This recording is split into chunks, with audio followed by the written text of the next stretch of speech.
we realized that if we set up one large place where bodies would be taken and processed there, that everybody who was afraid that some relative or friend was dead because they had not had contact with them since the earthquake would try to flock to that area, and we would have a problem of crowd control and many people going through viewing bodies needlessly. So we determined then that it would, until it got to the point that we had so many bodies that the mortuaries could not handle them, that the two mortuaries would take the bodies to their places of business. And the question then of identification came up, and the morticians assured us that wherever possible they would make definite identification by papers and whatnot. If it was necessary that fingerprints be made and what have you, then the police identification expert or the FBI would be called in and would be stationed at one of the mortuaries or each of the mortuaries in order to make definite identification, and that magistrates would be notified and one would be stationed at each mortuary to handle these bodies. We realized too that this would probably become even greater than the 7 bodies that we definitely knew of at this time, but when that time came, by then we would have established where there would be a large building that was safe where this operation could be transferred to. It was determined at this point that the morticians then, once identification of the bodies was firmly established, they were to report to the fire department the name of the person, the name of the fatality. Dave Frank and Gordon Green then stepped out of the scene, waiting for their services to be called upon. They had all of their vehicles there, and they had more vehicles than they did drivers. Consequently, other volunteers who drifted into the building were just given a vehicle to drive, and some of them they didn't even know who the driver was of their vehicle, but they knew it was in operation. It must have been around 8 o'clock before we finally put out the call for former City Civil Defense Director Doug Cluer to come into the Public Safety Building, and this was done at the request of City Manager Robert Olin and Mayor George Chirac, who had arrived at the Public Safety Building.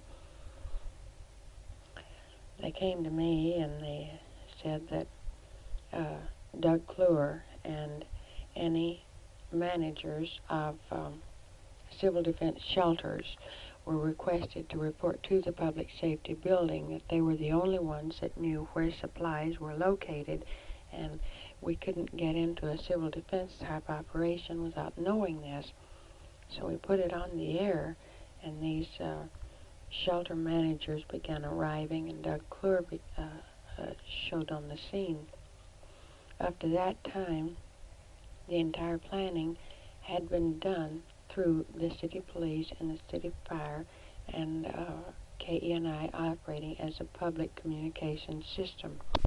All announcements we gave over the air at that time were official announcements that were released to us through the police department and the fire department.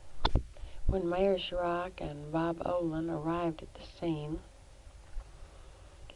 they then began giving me notices to put out over the air for the employees of various departments to report and where they were to report in order to take care of the utilities problems.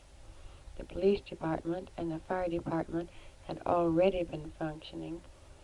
The other utilities had been functioning on a rather unorganized basis. At that point, the city officials took over and began organizing the functions of the various utility departments. And from that point on, every announcement released concerning any of these other departments or requests for volunteers in certain lines of work came through either City Manager Bob Olin or Mayor George Sirach or one of the department heads. By that time, the operations and functions of the police department for crowd control, protection of life and property were very operational, and the fire department also was fully operational. And then we began getting the other city departments in operation by using our broadcast facilities to call in the ones who were needed and urge everybody else to stay in their places until they were called for. At this point, we still had no idea to what extent the damage was, other than the fact that it was pretty extensive in Anchorage. Civil defense was not functioning. A ham operator, Walt Sourbeer, arrived and offered his services. The reaction of the police department was to get everybody out of the downtown area, and they didn't know what to do with him. I asked him if he would stand by and try to make any contact he could with the outside world and let them know what our situation was. He stationed himself at the north end of the public safety building, and he stayed with us throughout the night. He made contacts with Honolulu and with Juneau. My first contact with the outside world was over his ham station, where he had made a firm contact with Juneau, and he came in and got me and asked if I would like to make a summary news report to this ham operator in Juneau who would relay it further. I did this.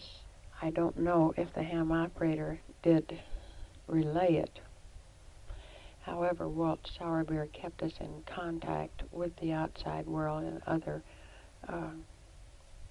areas within the state, and through him and through the state civil defense then began getting information to us at the public safety building in the city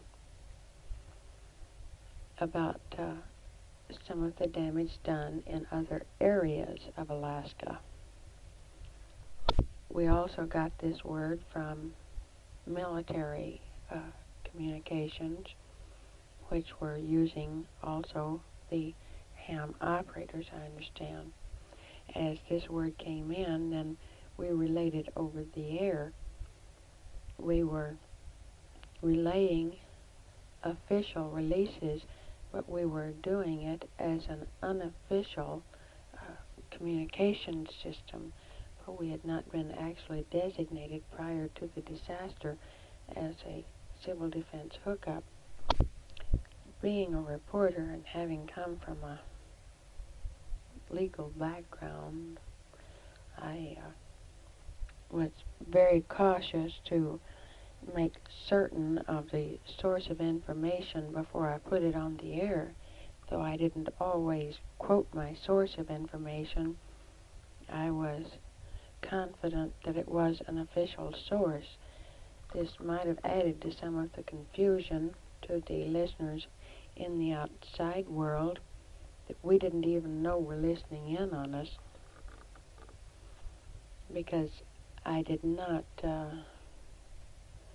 assign the statements to a specific individual. I merely relayed the information and the instructions. But there was no other way by which we could get public information directly out to the people from an official source other than doing it over KENI. Right there, we were broadcasting from the public safety building. For example, when the word came in that Providence Hospital needed a chlorinator for its water supply, the police dispatcher came to me immediately and informed me of the situation. I put this out over the air. In very short order, a chlorinator was delivered to Providence Hospital. Then we received word through the police department, through all of their shortwave hookups, their inter-car communications, that they needed a certain man who could install this, and we were asked to put the word out over the air. He arrived at Providence Hospital and he installed it. In the meantime, Elmendorf Air Force Base had also heard our appeal, and they too had sent 6 chlorinators to Providence Hospital, which were not needed at that time, but were diverted to another place as standby in case they were needed in other emergency areas. Early in the evening, the question of health hazards arose, and Donald Penner, sanitation engineer of Greater Anchorage Health District, arrived at the public safety building with printed matter so that we could keep repeating it throughout the emergency as to how people could make sure that their water supply was pure, whether it was melted snow or water received from any other source, and what precautions they were to take in order to make sure that they were not drinking polluted water. It was through the ham operator setup that Major Carroll of the Alaska National Guard contacted Juneau and immediately received authorization from Juneau to keep the Alaska National Guard on active duty and offer them to the services of the city of Anchorage. He arrived at the public safety building with approximately 150 people, 150 troops. Shortly after he arrived, I had him on the air, and I'm sure that his words of assurance, the National Guard was there to assist us in any way possible, was of great comfort to our listeners. General Reeves also came in that evening to confer with city officials in the public safety building. He declined to make any comments on the air at the time. However, he did tell me of the communications they had had with other communities throughout the area, and the stricken communities that they had not been able to contact as yet. And he gave me authorization to mention this on KENI radio and inform the people of the area about the situation in other areas that had been stricken by earthquake and tidal waves. Colonel Blackledge from the Provost Marshal's office at Fort Richardson arrived with approximately 150 men from the Army, and he stayed there at the public safety building, coordinating the work of his troops, carrying out the plan as established by the police chief, John Flanagan. Following the orders of City Manager Bob Olin and Mayor Chirac, the crews organized from the employees of the various city departments were to make their initial survey of damage and be back at the public safety building by 3 a.m. on Saturday. At this time, we were to have a meeting. We announced over the air the names of officials of various city, state, and federal agencies who were requested to attend that meeting. This would be the first time that an official survey could be made, even though the survey was made in the dark, but a report would be made at that time and plans laid for our program that would get underway at daybreak. I sat in on that meeting as a representative of their public communications system. The meeting lasted approximately 2 hours. At the time I was in that meeting, my messenger came to me and informed me in whispers that we'd received word. By that time, the APU wire was functioning. We'd received warning from the U.S. Coast and Geodetic Survey that we could expect another quake, and it could possibly be of greater intensity than the one we had already survived. I sat there stunned for a moment, and then I said, by all means, get the word back to whoever is on the air. This must never be mentioned. We've got people calmed now, and they're organized, and they're functioning in a proper manner, and we can't afford to have panic. And he said, we're not broadcasting it at all. And I said, and you keep your big mouth shut. Nobody in this building is to know what that warning is. Shortly after the messenger left the room, I began to feel the building rock again, and I thought to myself, do I have the right to play God? And I looked around and I saw all the officials of the whole organization sitting there in the basement of this building. And I thought, if these people go, what hope is there left? And I said a prayer. The building stopped shaking, but everybody got a little bit restless, and the meeting broke up, and we got on out anyway, without anybody actually having to panic. It was just a feeling of restlessness. As soon as I got upstairs, I took the microphone and gave a resume, a summary of the reports, department by department, about the damage to the streets, to the sewers, to the water, the telephone, to the lights, the number of military personnel assisting with police problems, the situation is being handled by the fire department, the assurance of General Reeves, who was also in on the meeting, that the military was standing by to offer any assistance. As a matter of fact, he said, whatever we have is at your disposal. This was our first actual official summary of the damage and of a plan that was to get underway. Doug Kluwer was to coordinate the type of personnel needed for different jobs and give us the information as to what type of people were to volunteer for what jobs and at what time and at what place. Up to this point, civil defense had not been functioning so far as the city was concerned. From this point on, we began gradually trying to transfer our organization that we got set up shortly after the earthquake. We began trying to transfer our organization to civil defense, which created some confusion during the day Saturday,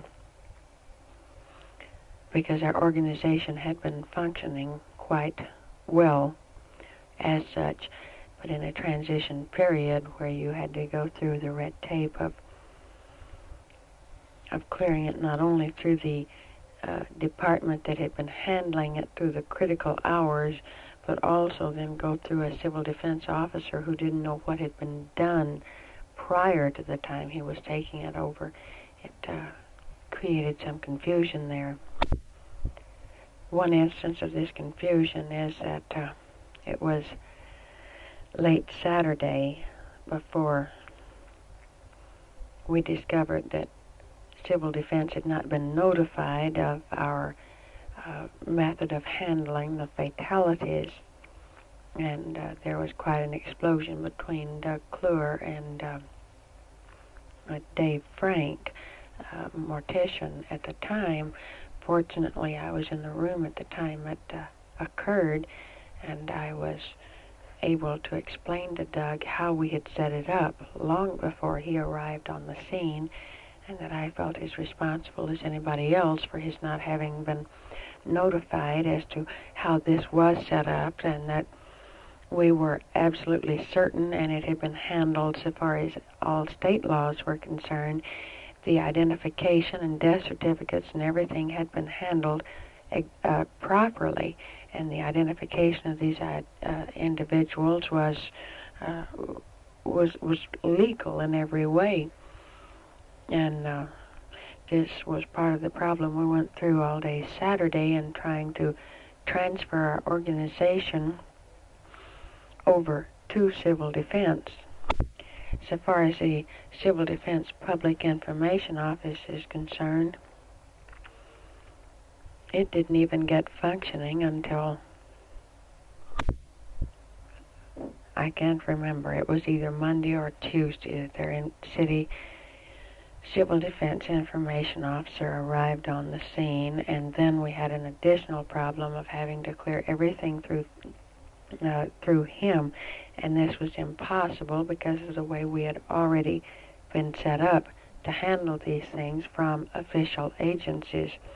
We were sure that the information we were releasing came from an official agency, either the police department, the fire department, the Department of Public Works, or the city telephone department, or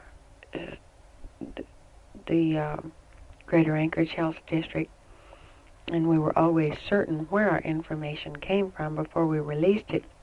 And we've been handling it in this way, and all of a sudden everything came to a sudden clampdown because these people would bring us the information, but Civil Defense had informed us that this could not be considered official information unless it came from their office.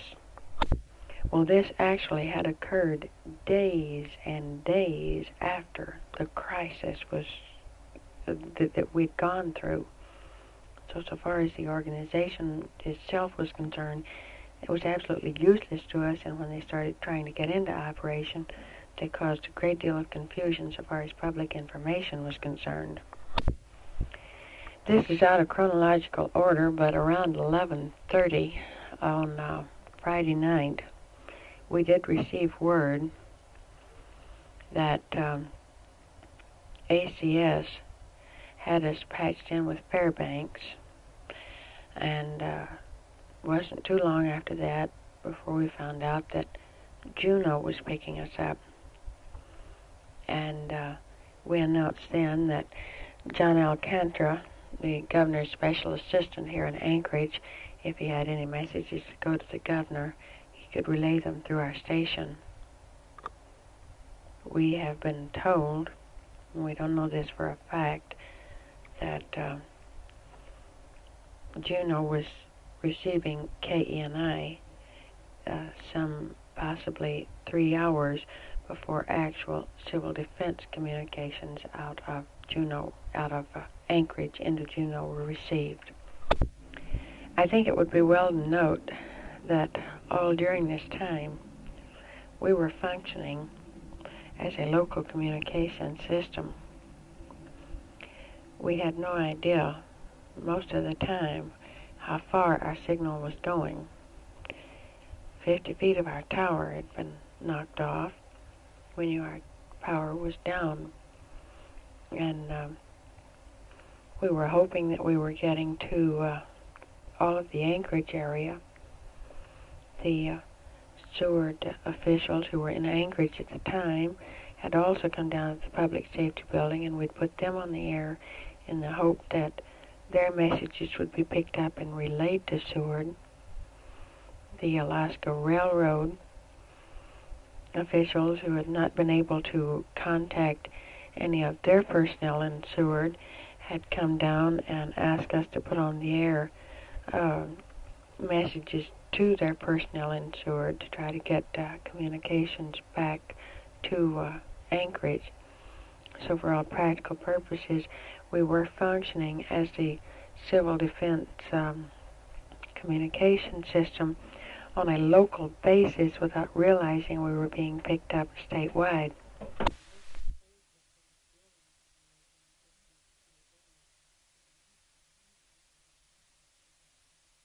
Between. And then recording from 6, this is also a treble. Switch over to bass, now we're at bass. Bass, treble, treble, treble, treble, bass, bass, bass, bass, bass, treble, treble, treble. Now recording at 7. Is this too much? Does it block? This is Lolly Stevenson. I was in Sheldon Jackson School from 1914 to 1941. Dear friends, well do I remember a part of the celebration of the 50th anniversary of the coming of the missionary, no, I made a mistake there. I'll just leave that out. How I thrill when I think of all the advancements in so many ways since I first went to Sheldon Jackson in August 4th, 1914, and how proud I am when I learn of what progress has been made since I left in 41. I pray that this advancement of Christian work for which Sheldon Jackson Junior College is sustained may continue for many, many years to come, with love and many, many good wishes.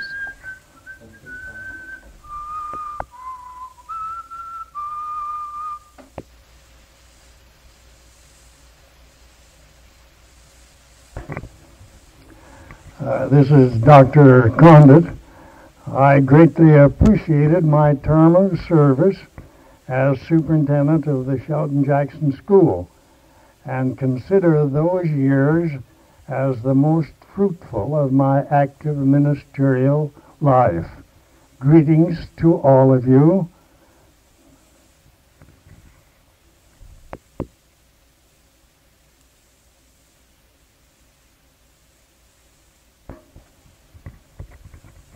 This is Emily Sidebotham, sending greetings to the Sheldon Jackson Junior College on this its 75th birthday. What a long, useful life of service the school has had, and what a blessing it has been to countless young people. Greetings also to those who have guided its progress.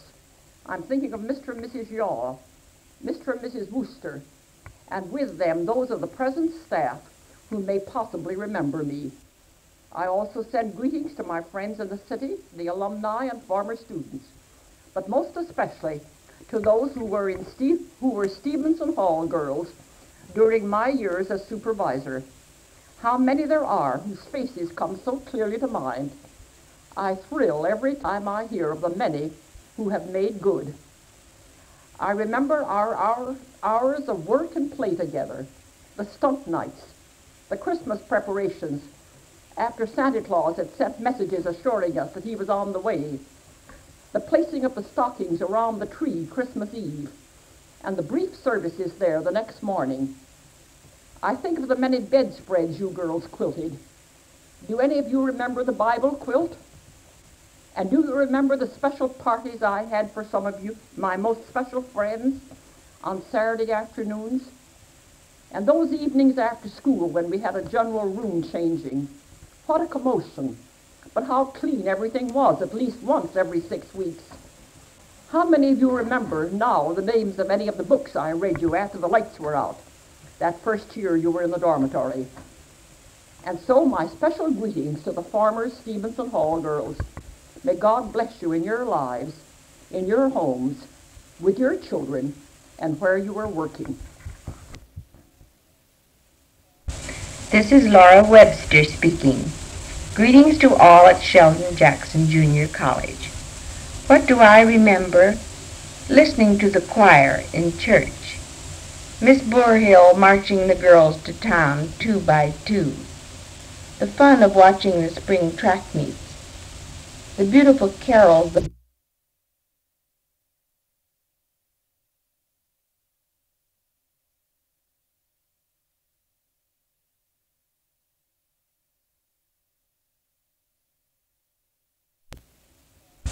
This is Laura Webster speaking. Greetings to all at Sheldon Jackson Junior College. What do I remember? Listening to the choir in church. Miss Boorhill marching the girls to town 2 by 2. The fun of watching the spring track meets. The beautiful carols the boys sang to us early Christmas morning. Even at Halloween when some SJS boys hauled our skiff up our front steps. It was a wonderful 12 years we had in Sitka. Some of you were little children in my Sunday school class, and now your children will be singing Jesus Loves Me. This is Jack Webster speaking. I too have many precious memories of the years we served at Sitka, memories both of the church and of the school. I remember the years of Wednesday evenings when I told the great stories of Christian and faithful and hopeful. The years of our Christian Leadership School, which I conducted under orders from the Presbytery of Alaska to prepare lay pastors for service in our village churches. We started out with 2 students, and one is now moderator of the Synod of Washington. One of my most precious memories is our communion services, when Dr. Condit or Mr. Town or Mr. Gregg always helped me. And in the afternoons, our home communion services with shut-ins, when John Newell was my right-hand elder. These are memories of the past, but the prayer that is in our hearts tonight is for God's richer and richer blessing upon the school we love, upon those who are working there, and upon each one of the students.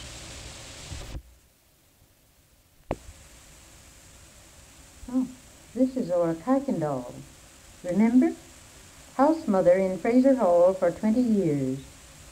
Greetings to SJSers and other Alaska friends, especially to all Fraser Hall boys, now, so I hear, the most important citizens of the territory.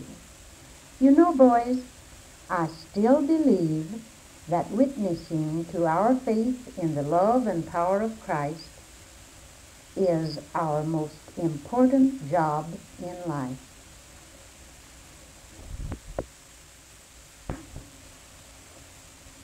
This is Miss King.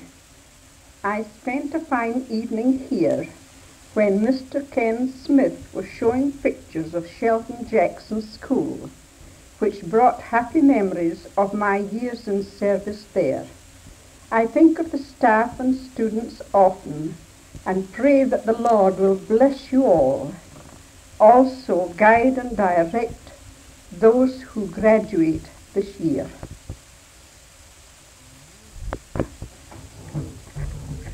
This is Miss Boorhill. Dear friends, I wish I were with you in the flesh as well as in the spirit today. I went to SGS in the spring of 1913. There was an epidemic of measles on, so at first I lived in NPH and spent my mornings in the children's kitchen, peeling potatoes most of the time. The afternoons were spent in Fraser Hall mending the boys' clothes. I left in the fall of 33, having spent the 20 happiest years of my life while there. I often think of my girls in Stevenson Hall and wish I had been a better mother to them. I still love them all, and am praying that I may meet them all in heaven someday. The school has developed wonderfully. In fact, in 1913, there were chart and primer classes. Now it is a junior college, quite a difference. May the good work go on, and may all grow in grace and in the knowledge of our Lord and Saviour Jesus Christ.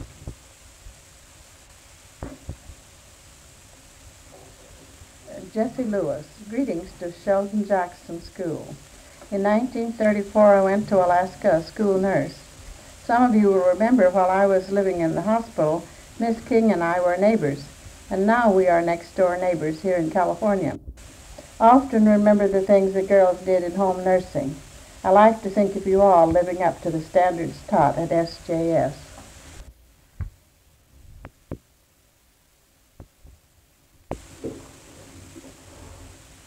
This is Lottie Stevenson. I went to Alaska in 1914 as teacher to 29, and then from 29 to 41 as principal. How I would love to be present at this 75th anniversary. Well, do I remember the celebration of the 50th anniversary as represented by Reverend Mr. Wagner, Reverend Mr. Webster, and others rowing in from the bay to a spot near the Blarney Stone, and the program following. My thoughts go back to the graduation of my first 8th grade class. A few had graduated before that time. And then to the play, Lady of the Lake, so well done for those days. Then, of course, the graduating class of the first high school of 9, 5 of whom many of you know. Then the gradual progress from a time when the pupils were almost afraid to speak above a whisper to the time when it was hard to keep some of them from talking too much. There were so many high spots, such as clubs and other organizations, as well as some of the opposite kind of thing, too many to mention. And now, how proud I am when I learn of what progress has been made since I left in 41. I pray that this advancement of Christian work for which Sheldon Jackson Junior College is sustained may continue for many years to come, with many good wishes. Greetings, fellow Alaskans. This is Merrill Swanson. In the past 6 months, I have gone over the history of our church in Alaska and have been thrilled as never before over the part Sheldon Jackson School has had in producing leaders for Alaska.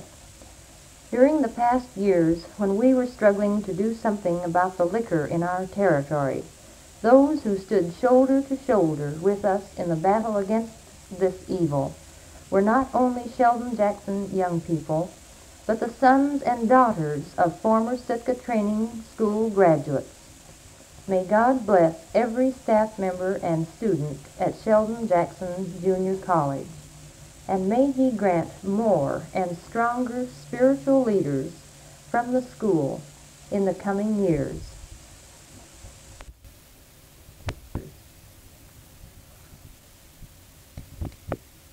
This is Caroline Weeks. Happy birthday to Sheldon Jackson. Traditions and to authority. Now the child's second allegiance is to his parents, whom he learns to love and trust and sometimes Happy adore. birthday to Sheldon Jackson. The bond so formed provides a security without which, it must be said, the child cannot grow. Happy birthday to Sheldon Jackson. But if the parental bond is not loosened to allow for individual development and initiative, the youth becomes a slave to what father thinks or what mother decides, and always will remain, even to the point of following them after now they're gone. Now we are looking forward to returning to Sitka for a visit shortly. The counselor knows that no other single factor destroys the marriage relationship more effectively but we shall be thinking of you all on these unreleased parental love. And wishing God's richest blessings Other on allegiances follow, not necessarily in This the is order Ralph of their Weeks at importance. San Anselmo. The family, for instance. It hardly seems possible Family that ties 3 can be years so have strong passed that, since as we the were last saying on the goes, Sheldon Father Jackson prays campus. for me and my wife, Yet, when I think of all my that has son John happened, and his I wife, wonder us how we four, have ever come and through no it all more. in such a short time. Such allegiances Since allow last no seeing room you, for neighbors we have or had for an addition to the neighborliness. family. A Oftentimes. promising young lady by the name of And justify a Joan family Marie. to be deceitful, I have 3 years of sometimes seminary be behind unjust me, and prejudiced and now we are against anxious to any get back outside to Alaska. encroachment on any Sheldon right Jackson is or well known in this fancied part right of California, of any member of the and family. we are mighty proud of the wonderful progress you have made. Another allegiance is that of I race. hope it won't be in It the is too highly distant desirable to future have racial that solidarity. some graduate of the Sheldon But when Jackson such Junior love College of race will be shuts spending out 3 years the here at appreciation this of what seminary, other races and men of differing preparing colors himself can do to go or back be, to Alaska in the there is ministry hardly of any our more Lord important and Savior, cause of Jesus social Christ. disorder, Our sincerest catastrophe, congratulations and calamity, prayers are with you and war. on this most special event. A man can all spoke look once back from the on the background of past his with a own great deal training of to say pride. that the colored race But let us was all an inferior remember lot. that what those of the It future was a pleasure will to look challenge back him upon to name any will be field what of you endeavor are doing where now. a black man Be had sure not what excelled. you are doing now, then, will glorify your Father Another in allegiance heaven. is the social or the God religious bless you group all. in which we find security and sometimes escape from Hi, controversy everybody. This is and a Betty certain Smith, wishing you all a happy childish birthday. contentment. How interested we've been in the plans that are being with or our have own ideas. been carried out to this Nothing in the day. South has wrought so much I can't social help but say a havoc little bit about our as the Ku Phil. Klux Klan. He's a regular SJ Nothing kid, is more and dangerous eats in the hot church cereal than the not group only in the labeling morning, itself but by at night whatever too. name indicating liberal or You'd all conservative, enjoy seeing Ken wherein the singing to allegiance sleep of the with members the SJ fight to song. the group and what the group So stands far, for or Phil the group seems point fairly of view satisfied with us as parents. to the We exclusion. haven't told him yet They that all we used to be a consume dorm what we ought to have supervisor for God. and an English teacher. I could go on for miles about So Phil, if you will think it but through, must the get back only to the subject. allegiance, I'd like to send a special the only real love congratulations and to my devotion old class, which allows the class for of 53. others and Also, pushes a back the hello to horizons all of of the staff we affection. know. We think of and pray for Is the each love of and God. every one of you, and may This is the SJ reason the have Master many, said many more happy in concluding birthdays. his remarks about the first and great commandment, and a second like unto it is love thy neighbor as thyself. And Paul wrote, for the love of Christ constraineth us, or controls us. If we love God, we must love as he loved. And this love is always For projecting those of you itself who don't beyond the understand circle baby other talk, that loves was would Phil form. saying, "Happy birthday, Sheldon Jackson." Thus the worship and love That of the one means that I'm last. true. For those of holy, you who don't recognize forgiving my voice, I'm God, Pop Woodpile, who your loves book. all people, Take off! There's all dust nations, under that bed, races, and Smith. social castes and For the clans. sake of you freshmen and others key. who might not remember, I used to be supervisor of Fraser Hall, Thou by shalt far have the no other cleanest gods building on the before campus, me. except for Miss Love the Whitmore's Lord thy science God group. with all thy There's heart, really very little for me with to all say thy that's soul, not with already all thy been might, said, with all thy except strength, possibly to emphasize and the thy place neighbor in our hearts as that you thyself. fellas and girls and folks Let us fill. pray. I'm not going to preach a sermon. Some of you may Our have to Heavenly listen Father, to some of strengthen mine our in the love future. for thee I imagine that you are by all teaching sitting us the way, in the new auditorium, which to the us would obligations, probably be unrecognizable. responsibilities, I can remember the good old days when one could found get in seasick just loving roller skating on the one floor. we ask it There are through loads of Jesus' things sake. I miss, but I'd only get sentimental if I mentioned them. We feel sad, what with Mrs. Swanson gone, and the week soon to go, but we realize that it won't be long before we're back to do our small bit in leading others to a more complete knowledge of Christ. Meanwhile, we feel for the true Lord, and we are there in desire and spirit. May God richly bless each one of you, and may the school continue to grow in His will.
after people getting chummy, that was the day that we went to see that big mausoleum, you know, the glorified death place up on the hill in Los Angeles, or at least in Pasadena.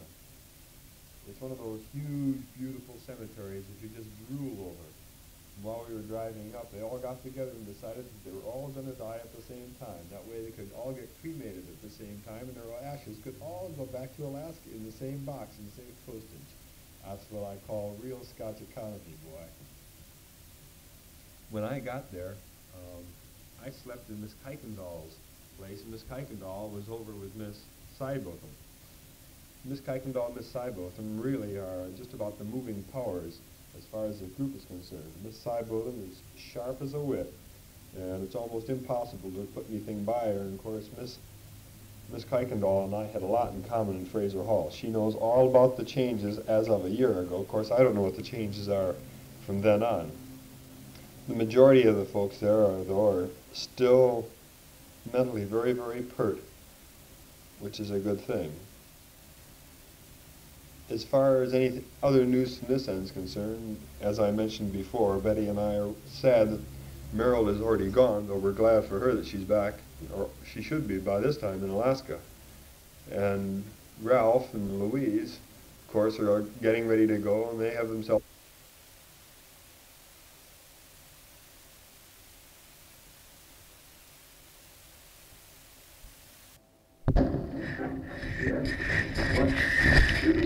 Is that where it should be?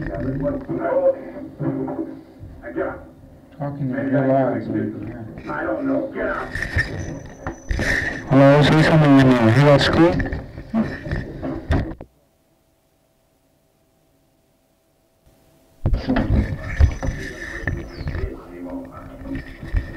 Listen, I'm in there with that. Turn up.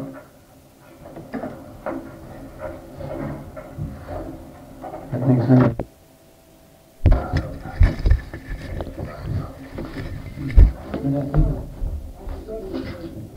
Drifting back home. I don't like that squeak. That's what I don't like. Some said they heard me. Hey, bargain. Thank you. Isn't that something? What were your orders today? My hair gets messed up, tell the teacher to comb it. Oh, your hair looks just fine. Say, kids, ever had any dreams? Scary dreams or funny dreams? Right? You had your hand up, Charlie. What kind of dreams you have? About you. About me? What'd you dream about me? I dreamed about that you was losing all your money and, That's a nightmare. I was losing all my money. Where was I losing it? At New York. I lost it in New York, and then what happened? Then a man found it, then, I found it. He gave it to me, then I returned it to you. You gave me back all my lost money. Did I give you any money? All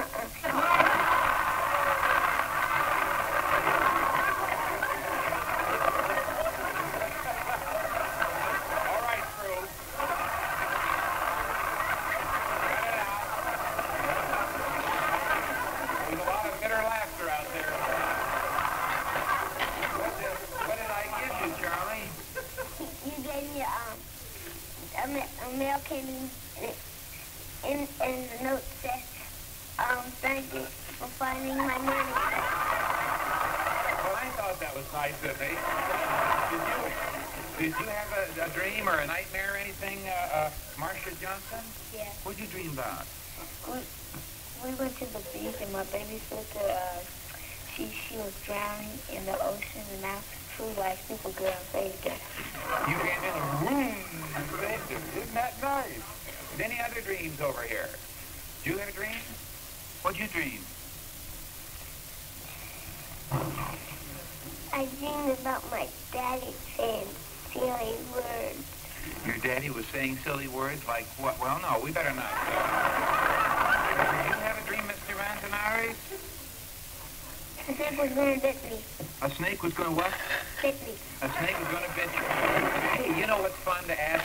I'm going down the row here. I'll bet each one of you has a favorite sound and a favorite smell. Now, let's get the favorite sound first. What's your favorite sound? piano music. Piano music. Give us a little piano music, Bobby. Like that? There's the piano player. What's your favorite smell? Pineapple pie. Boy, there's something new. What's your favorite sound, Charlie Hannibal?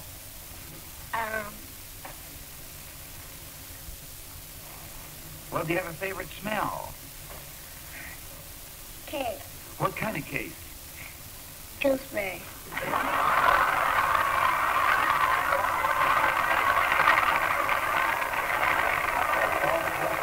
Yeah, I'm glad he said the right one if he had to say it. Do you have a favorite smell? What's your favorite smell? Huh?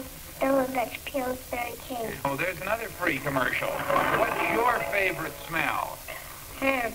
Ham.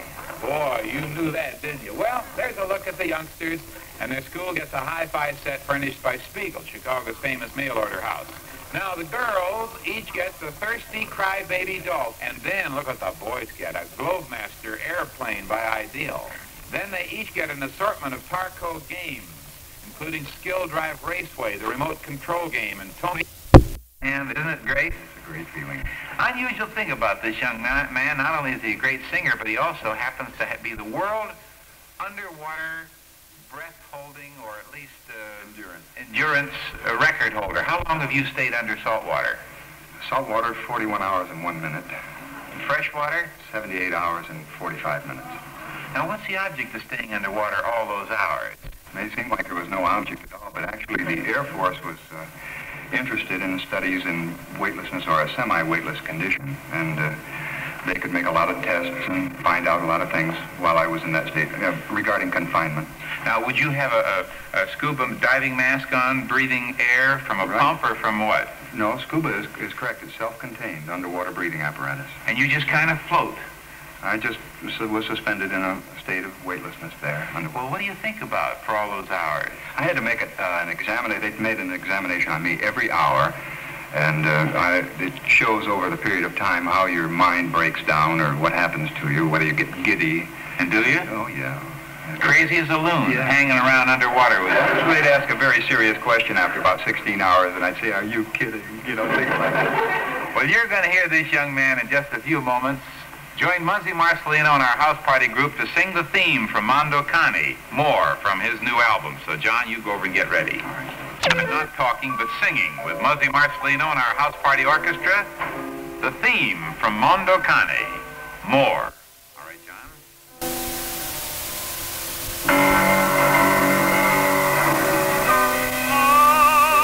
I know I never lived before,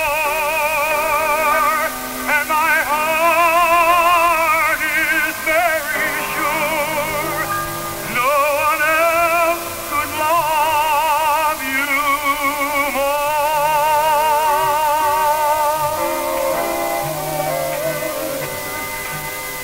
more than the greatest love the world has known. This is the love I'll give to you alone. More than a simple word I try to say, I only live to love you more each day, more than you'll ever know. My arms long to hold you so. My life will be your keeping, waking, sleeping, laughing, weeping.